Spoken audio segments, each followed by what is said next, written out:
시청자 여러분께 문화 인사 드립니다. 제네박당 훈장 윤목사입니다. 자, 본 주제는 특강의 성격을 띠는 과연 성경에 근거하고 있는가 시리즈의 일환이 될 수도 있고요.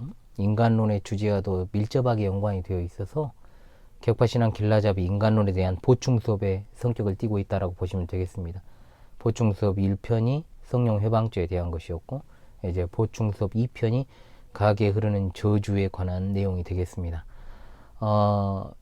이 주제는 제가 특별히 다룰 생각은 하지 않고 있었는데, 얼마 전에 본 채널을 구독하시는 성도님과 통화 중에 그 말씀을 하셔서 참 잊고 살았던 이 주제를 제가 꺼내들게 되었습니다. 물론 성도님이 가계 저주론을 신봉하는 자로서 그 이야기를 하신 것은 아니라고 제가 생각을 합니다만, 오해가 있을 수도 있고 또 잘못 이해하고 있거나 또 바른 이해를 필요로 하기 때문에, 영적 분별력이 필요하기 때문에 또 필요에 의한 특강이면서 인간론과 연결이 되니까요, 보충 수업의 형태의 특강을 진행하려고 합니다. 제가 본 채널에서 이단에 관한 특강을 거의 하지 않았습니다. 과거에 이단은 똥이다 라는 저의 특강이 한 번 있었습니다만, 바른 교리를 가르치기에도 참 너무 바쁜 시간에 이단을 다루게 되면 시간 낭비라는 생각도 제가 하고요, 또 크게 유익이 되지 않아서 모기가 날아다니고 있습니다. 왜 모기일까? 바른 신앙을 전하다 보면 이제 특별히 다루어야 될 때가 있습니다. 그럴 때가 있어요. 또 간간히 말씀을 드려요, 제가. 그런데 특별히 시간을 할애해서 따로 떼어서 이렇게 다루지는 않습니다.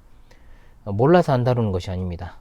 당장 제가 이단 분별 및 분석에 관한 주제로 컨텐츠를 만들어도 계속해서 할 수 있을 정도는 됩니다. 아무튼 일명 가계 저주론, 이제 가계에 흐르는 저주를 끊어라, 이제 책 제목이었죠, 과거에. 그리고 국내에서도 비슷한 책이 나왔었고요. 제가 10여 년 전에 이미 다 읽어봤고요. 분석도 다 끝났었어요, 그때. 지금은 이제 타키모토 준이라는 일본인이 이 주장을 펼치고 있는 것으로 알고 있습니다.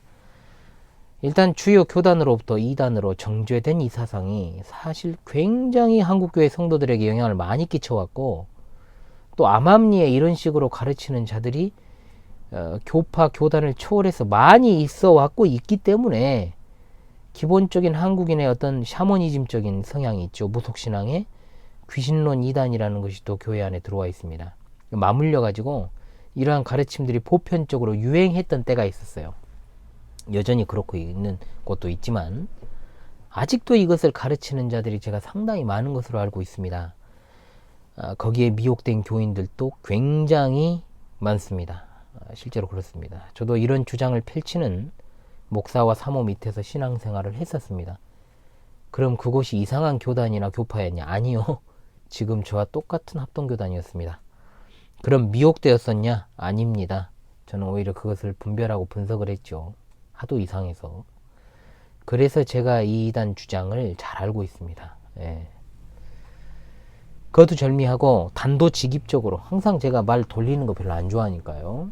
자, 이단도 상대할 가치가 있는 이단이 있고, 물론 그렇게는 이제 굳이 나눈다면요, 그렇지 않은 이단이 있는데, 이 이단은 상대할 가치가 없는 이단에 속합니다.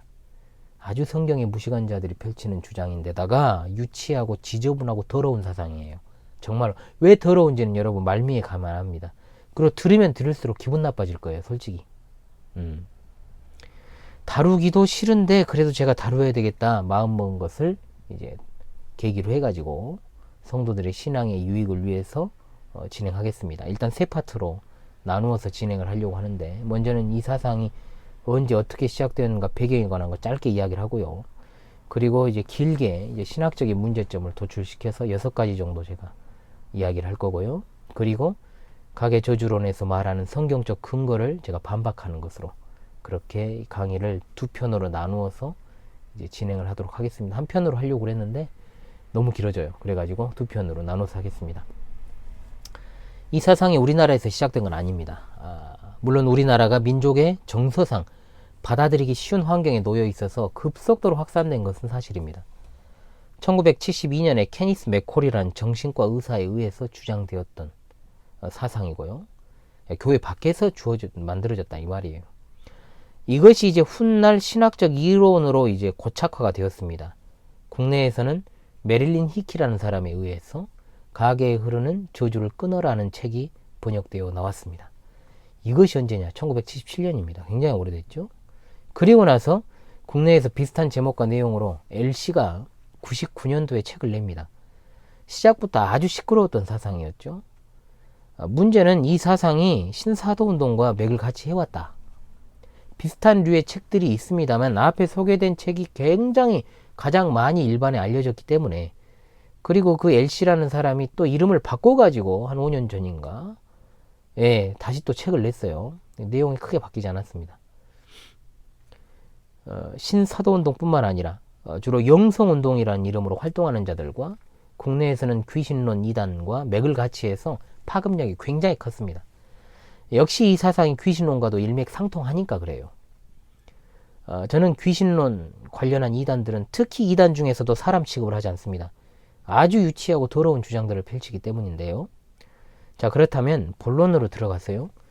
신학적 문제를 이제 6가지를 조목조목 살피겠습니다. 이 시간엔 5가지를 보고 다음 시간에 6가지와 성경, 그들이 주장하는 성경 구절들을 이제 가지고 이야기를 하도록 하겠습니다. 첫 번째, 가계 저주로는 잘못된 전제로부터 출발해서 하나님의 속성을 파괴합니다. 이 신론과 관련이 있는 거죠.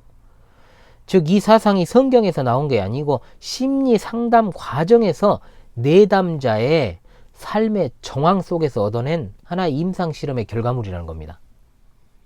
굉장히 주관적일 수밖에 없죠. 가령 어떤 집에서 같은 질병에 걸리거나 또 비슷한 사고로 죽거나 또 단명하는 사람이 많거나 자살을 하는 사람들이 많거나 하는 일들이 빈번하게 등장을 하게 되면은 그것을 혹시 이렇게 해석하는 거예요. 가계에 흐르는 어떤 저주가 있어서 그런 일이 일어나는 게 아니냐. 이런 생각을 이제 가지고 있는데, 사람들이 기본적으로 누가, 물론 심리학자가 그런 말 안 해도 일단 사람들이 그런 생각을 한다고요. 그러니까 이런 생각을 문맥과 해석학과 상관없이 성경 구절을 갖다 떼어다가 그냥 끼워 맞추기 시도를 한 게 이게 가계 저주론이라 이 말이에요. 그러다 보니 성경 해석도 엉망이고 자의적인 해석이 될 수밖에 없습니다. 그래서 그러한 일이 빈번하게 일어난다는 것은 가계에 흐르는 저주가 있어서기 때문에 이제 어떻게 됩니까? 그 저주를 끊어야 사는 길이 된다. 이런 결론에 이르게 되는 거죠. 여러분, 상식적으로 생각해 보십시오. 이것은 성경과 기독교와 전혀 상관이 없는 이 부두교에서 말하는 흑마술이죠. 이건 거의 흑마술에 가까운 것이죠. 거의 36 공포 영화에나 나올 법한 그런 류의 아주 저급한 생각인 거죠. 그러니까 이들이 뭐라고 합니까? 저주는 저주로 풀어야 된다. 이른바 이것을 갖다가 이제 기독교식의 기도인 이제 이걸로 체현을 해낸 거예요. 어떻게 해요? 명령기도, 선포기도, 대적기도와 같은 그런 류의 방식으로 저주를 저주로 끊는다. 성경에도 없는 방금 말씀드린 것과 같은 기도, 사실 기도가 아닌 저주예요. 저주. 그게 저주의 선포죠. 가계에 흐르는 마귀의 역사를 저주하고, 단명의 영을 저주하고, 자살의 영을 저주하고, 질병에 걸리는 영을 저주하는 겁니다. 이것은 심령술과 샤머니즘, 즉 무속신앙의 영역에 가까운 것이지 성경과는 상관이 없죠. 이게 한마디로 그들의 주장인 즉슨 조상들의 죄가 후손에게 대물림 되어서 하나의 법칙으로 그 가정에 존재하기 때문에 그 가게에 하나님도 이 법칙에서는 자유로울 수 없다. 저 웃겨서 말이 안 나오네. 그렇기 때문에 저주에는 저주로 태양에서 끊어내야 된다는 원리가 발생을 한 겁니다. 이러다 보니 이런 류를 따르는 자들은 상당히 사납습니다. 거칠게 기도를 한다는 특징을 가져요. 잘합니다, 제가. 그리고 이런 사람들은 말끝마다 무슨 영, 무슨 영, 무슨 영, 영영거리는 것들입니다. 혹시 주변에 무슨 영을 이제 결박을 해야 된다는 둥, 아주 선포해가지고 내쫓아야 된다는 둥, 이런 말을 하는 자들이 있다면 저를 믿고 손절하십시오. 그러다가 영영 죽습니다. 일단 하나님을 어떤 법칙의 지배를 받는 절대 자존자가 아닌 분으로 만들어버려요. 그러니까 하나님의 성품, 속성을 파괴하는 거죠. 하나님의 영역에 속하는 저주와 심판을 갖다가 인간의 영역으로 끌어들여가지고 마치 인간이 저주의 능력이 있는 것처럼 만들어버린다는 거예요. 이 주술이죠, 이거는. 하나님이 저주하시지 않으면 그 누구도 저주할 수 없습니다. 이런 사람들이 꼭 하는 말이 있어요. 말이 씨가 된다. 자, 말이 씨가 된다는 말의 뜻이 뭡니까? 여러분, 이거 잘 이해해야 돼요. 사람이 함부로 입을 놀리면 안 된다는 것을 교훈하는 속담이죠. 말이 씨가 된다. 그런데 이들은 그것을 갖다 뭐라고 말하냐면, 인간의 언어에는 창조의 능력이 있다. 선포하고 명령하고 저주하는 것으로 실제 효력을 발휘하게 된다. 이게 어디 기독교입니까, 여러분? 뉴에이지적 사고방식 아닙니까? 그따위 소리를 그래서 하는 거예요. 워낙 이게 모든 사상들과 얽히고 설킨 주장이기 때문에 다 연관이 되어 있지요. 참으로 비성경적이고 반기독교적인 주장인 겁니다. 두 번째, 각의 저주로는 그리스도의 속죄 사역을 제한하고 왜곡된 구원관을 사람들에게 심습니다. 굉장히 이게 이제 가장 심각한 문제인데요. 각의 저주론이 문제인 건 예수님을 믿어서 구원을 받은 자들도 저주에서 자유롭지 못하라고 주장한다는 거. 한마디로 말하면 예수 그리스도께서 십자가에서 단번에 이루신 속죄 사역과 보혈의 공로가 해결하지 못하는 것이 있다. 그게 뭐냐? 각에 흐르는 저주라는 거예요. 이 얼마나 참남한 주장입니까, 여러분? 갈라디아서 3장 13절에 그리스도께서 우리를 위하여 저주를 받은 바 되사 율법의 저주에서 우리를 속량하셨다. 이 저주도 각에 흐르는 저주가 아니고 율법의 저주입니다. 율법의 저주가 뭡니까? 율법을 다 지켜서 구원을 받을 수 없는 것으로부터 오는 저주. 율법은 정죄의 기능을 합니다. 100% 율법을 온전하게 지킬 수 없습니다. 그렇기 때문에 저주라 부르는 것입니다. 그런 어떤 샤머니즘적이며 정령 숭배 사상에서나 볼 수 있는 카다라식의 그런 저주가 아니란 말입니다. 예수 그리스도께서 십자가에 달리심으로 말미암아 택하신 자녀들을 모든 저주와 사망과 심판의 형벌로부터 자유롭게 하신 것입니다. 온전한 속죄인 것이고 다른 어떤 것도 예수 그리스도의 속죄에 그 사역에 개입될 여지가 없습니다. 그런데 각의 저주로는 예수 그리스도의 속죄 사역을 부족한 것처럼 만들어버리는 아주 심각한 이단인 거죠. 따라서 각의 저주론에서 말하는 구원론도 이상하게 전개가 돼요. 이들은 기본적으로 3분설을 주장을 해요. 3분설을. 일단 심리학적 요소들이 주로 지배를 하게 되면 당연히 사람을 갖다가 3등분을 합니다. 이들은. 영혼 육으로 되어 있다라고 간주를 하는데 그 가운데서 영과 혼 육을 갖다가 그러니까 영과 이제 혼 육을 분리해 버려요. 자, 그래서 또 등분은 2등분을 해요. 그래서 약간 이원설적인 그런 주장도 하는 거죠. 그러니까 영은 구원을 받았는데 혼과 육은 세상과 사탄과 조상으로부터 내려오는 이른바 각에 흐르는 저주로 인해서 이것을 갖다가 해결하지 않으면 구원이 없다는 거죠. 그래서 영은 구원 받았어도 혼과 육은 아직 구원을 못 받았기 때문에 계속해서 구원받기 위해서 그 일을 해야 된다. 어떤 일을 저주를 끊어야 된다는 거죠. 그래서 강조하는 것이 뭐냐? 축사입니다. 축사. 축사는요, 균현심 축사가 아니에요. 여기서 말하는 것은 축귀사역의 줄임말이에요. 귀신 축출이라고도 하죠. 보편적으로 사람들은 퇴마라고 부릅니다. 축사가 곧 그들이 말하는 저주를 끊는 방식이에요. 주변에서 축사 운운하는 사람들, 관련 계통이거나 영향받은 사람들이니까 이런 사람들 어지간해 갖고 설득이 잘 안 돼요, 여러분. 그러니까 손절하기 바래요. 저 믿고.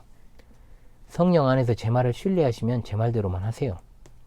한마디로 이중구원론을 주장하는 겁니다. 이들은 이중구원론. 어디 사람이 이중구원론이 있어요.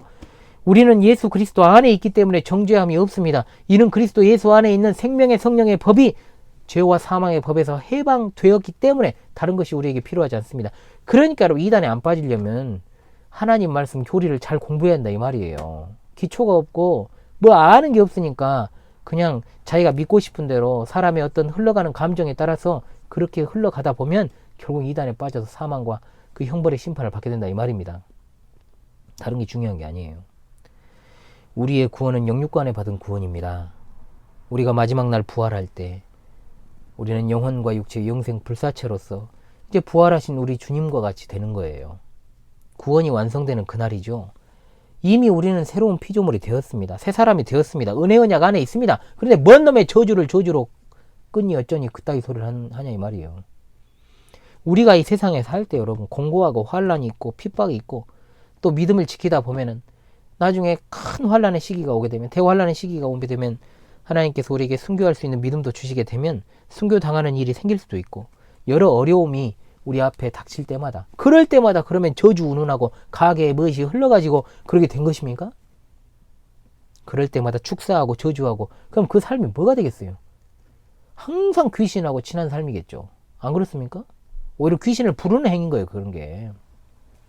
하나님의 말씀에 집중을 안 하고 맨날 그런 생각에 빠져 사니까 기복주의적인 요소도 가지고 있고 더 그런 생각이 빠져들고 더 그런 쪽으로밖에 빠질 수밖에 없는 거예요. 항상 뭔 일만 터지면은 뭔가 이유가 있을 거야. 이걸 찾아서 해결해야 돼. 기독교인의 정상적 사고방식이 아니에요. 그건 복음을 마치 미신적인 주술 도구로 만들어버리는 이 가계 저주로는 매우 위험한 사상이요 이단입니다. 세 번째입니다. 가계 저주로는 교회를 방금 말씀드린 대로 귀신 소굴로 만들어버립니다. 이미 말씀을 드렸던 것처럼 이들은 여전히 신자들도 혼과 육의 구원은 따로 받아야 된다 주장하니까 성령께서 거하시는 신자들의 몸에 악한 영도 같이 거한다라고 주장을 하는 거예요. 제가 예전에 양신역사라고 말씀드리지 않았습니까? 전혀 기독교적인 용어가 아닙니다. 그게 무속에서나 이야기하는 것이고 거의 뭐 기독교를 갖다가 여러분 예전에 얼마나 심령술에 관한 TV 프로그램 안 했어요? 미스테리 극장 같은 거? 기독교를 그냥 아예 미스테리 극장 만드는 거예요. 생각해 보십시오. 성도들의 혼과 육이 여전히 악한 영의 지배를 받고 있다고 하면 교회는 아주 귀신들이 그냥 득실되는 소굴 아니에요? 교회는 성령께서 내주하시는 성도들이 모여있는 성령의 능력 아래에 있는 교회인데 교회를 악령의 소굴로 만드는 것. 이런 참남한 정말 주장을 하고 있다라는 말입니다. 한마디로 이들에게 있어서 전도도요.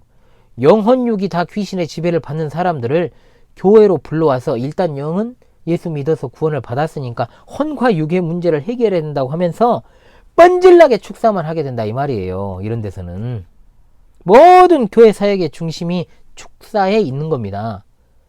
이것을 이제 뭐라고 표현합니까? 미화시키죠. 영적 전쟁이라고. 영적 전쟁이라는 말은요, 그럴 때 쓰는 게 아니에요. 신사도 운동하는 자들, 영성 운동하는 자들에 의해서 완전히 이 영적 전쟁이라는 것이 왜곡된 형태로 사람들에게 인식이 된 겁니다. 백날 첫날 아주 귀신하고 싸우다 끝나죠. 언제까지 싸워야 될까요? 그러면 얼마만큼 더 뽑아내야 될까요? 여기에 빠진 사람들이 헤어나오기 어려운 이유는 하나 나가면 또 다른 것 해결해야 되고 또 이것 해결하면 또 이것 해결해야 되고 이러니까 미혹되어 나오기가 힘들어요. 그리고 실제로 그렇게 말하면 그렇게 흘러가거든요. 그러니까 그렇게 말하는 사람이 신령해 보이고 그 사람 말이 맞는 것 같고 계속해서 복제 갖다 바치면서 기독교란 탈을 쓰고 그렇게 살아가는 거죠. 완전히 피 다 빨리는 그런 상태로 말이죠. 네 번째, 가계 저주로는 직통계시를 주장합니다. 직통계시라는 것을 여러분 어렵게 생각할 필요 없습니다. 소위 말해서 하나님이 그때그때 직접적으로 그 사람에게 계시를 주셔서 알게 하신다는 뜻이에요. 아주 심각한 이단 사상이죠. 기도하다가 뭐가 보였다? 가계 저주로 예로 들면 이 집안에 어떤 저주가 있을 것을 내게 보여주시고 언제 죽을지도 알려주시고 너 딱 봐도 59세에 뒤지겠어 막 이런다든가 이런 이야기를 한다는 거예요. 제가 이거 꾸며낸 이야기 아닙니다. 다 듣고 제가 기록해놨던 이야기들이에요. 아시겠습니까? 이 사람의 장기에 암이 생겨 있으니까 병원 빨리 가봐라. 악성이 아니면 괜찮은데 악성이면 이거 기도로밖에 안 돼. 이런 것을 해결하기 위해서는 그러한 영의 속박을 끊어내야 된단 말이에요. 이 가게 흐르는 저주를 끊어내야 된단 말이에요. 이런 주장의 출처는 정확하지 않아요. 뭐냐? 그냥 자기가 환상 중에 본 거예요. 들은 거예요. 느낌대로 말하는 겁니다. 왜? 자기는 하나님이 세운 종이니까. 선지자니까. 여러분 이게 하나님의 종의 모습입니까? 아니면 점쟁이 무당의 모습입니까? 한번 대답해 보세요. 점쟁이야 무당에 가깝죠. 무당에 가까운 게 아니라 무당이죠. 성경이 이런 자들을 어떻게 하라겠습니까? 신명기 18장 9절로 14절 찾아보십시오. 죽이라 그랬습니다. 죽이라 그랬어요.